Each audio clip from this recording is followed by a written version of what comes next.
Welcome to today's Explainer. We're about to dive into a truly hilarious and deeply moral folktale straight from a classic Indian animated comedy. It's a fantastic story about wealth, the pitfalls of extreme greed, and the completely inescapable nature of karma.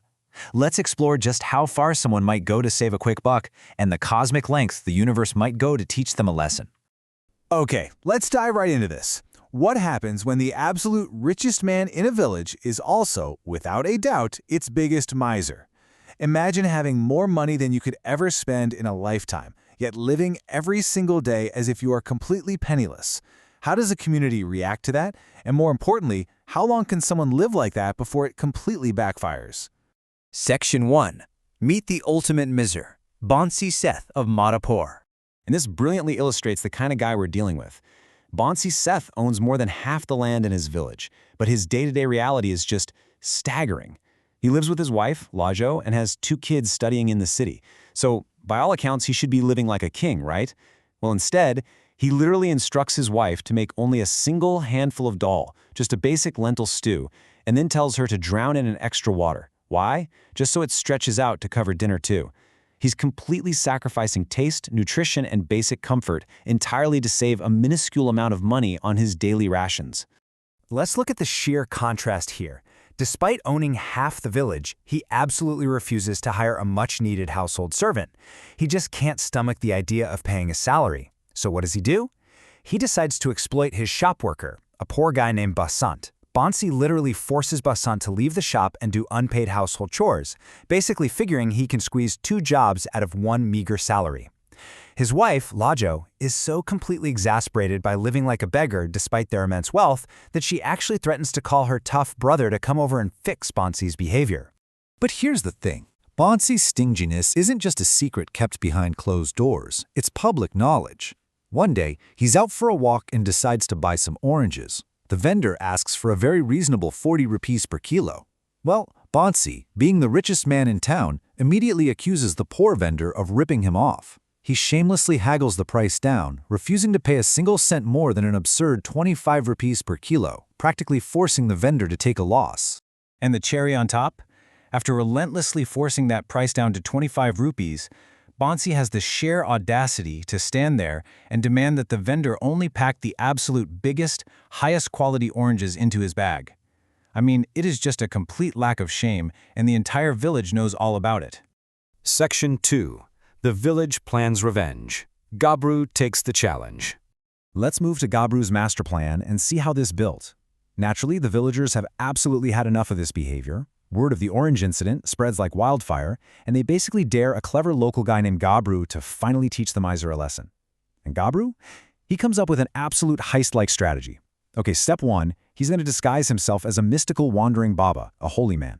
Step 2, he'll use that very specific private knowledge of the orange haggling incident to plant a deep seed of supernatural fear in Bansi's mind. And step 3, he's going to organize a fake robbery to terrify Bansi into handing over his precious safe. Section 3. The fake Baba arrives. The trap is set. So, disguised as this powerful mystic, Gabru arrives at Bansi's gates, chanting loudly about a dark energy surrounding the property. When Bansi and his wife rush out, Gabru delivers an absolute knockout punch. He looks right at Bansi and says, "Your wealth has caught the evil eye. You bought a 40-rupee orange for 25 rupees. The money you saved is bringing thieves to your door." It is a total masterstroke. By mentioning the exact price of the oranges, Bansi is completely hooked. He's thinking, how could this holy man possibly know about the oranges unless he actually possesses true magical powers? The trap is officially sprung. Now, what's really interesting about this slide is the sheer physical and mental toll Bansi's greed takes on him. Gabru warned him that thieves were coming in 4 days. For the first 3 days and nights, Bansi is consumed by pure terror. He doesn't sleep a wink. He literally just sits there clutching his safe. But by the 4th day, sheer exhaustion finally defeats him. He locks all the windows and collapses into sleep. Right on cue, on that 4th night, Gabru's friends arrive pretending to be the thieves. They make a massive racket outside, waking Bansi up and sending him into an absolute panic. He screams for help, which scares the fake thieves away, but it totally cements his deepest fears. Section 4. The Stolen Treasure, Handing Over the Keys. Frantic and pushed to the absolute brink of panic after the fake robbery attempt, Bansi realizes he just can't protect his wealth on his own. He begs the fake Baba for a solution. Gabru, staying perfectly in character, inspects the home and delivers his fake fix. He claims the situation is way worse than he thought. It's not just thieves anymore. Evil spirits have actually coiled themselves around Bansi's wealth. Gabru tells Bansi that the only way to save the money is to physically move the safe out of the house and into the sacred grounds of the village temple immediately. He promises to personally protect it there with holy rituals for 2 days. And Bansi, completely blinded by his paranoia, willingly hands over his entire fortune. But you know, taking a miser's money away from him is basically like taking away his oxygen. The sheer shock of not having his safe nearby, combined with the terrifying thought of losing his wealth forever, actually causes Bansi's health to completely collapse. He becomes severely ill, unable to eat or even get out of bed. His wife, Lajao, is terrified. She publicly announces a handsome reward to absolutely anyone in the village who can come and cure her dying husband. Section 5. A lesson learned? The confession. Hearing about the reward, Gabru arrives, but this time he's out of his disguise, just appearing as himself. He tells the bedridden miser that his wealth will only return if he repents with a pure heart, explaining that, hey, saving money is fine, but torturing others for it is a sin. Broken and desperate, Bansi finally cracks. He looks up and delivers this tearful apology to the heavens. He confesses, I am sorry for embarrassing my wife. I am sorry for underpaying people to save a few coins. Losing my money made me realize how much pain I caused others. I promise I will never be a miser again. It's a highly emotional climax, and it truly seems like the ultimate miser has finally seen the light. So, the crucial point is, the moment Bansi makes this heartfelt confession, Gabru's friends secretly slide the heavy safe right back into the room. It's a miracle! Bansi is instantly overjoyed. The sight of his money acts as an absolute instant cure to his illness. True to his supposedly generous new spirit, he even hires Gabru on the spot to be his official accountant, giving him a real job to say thank you.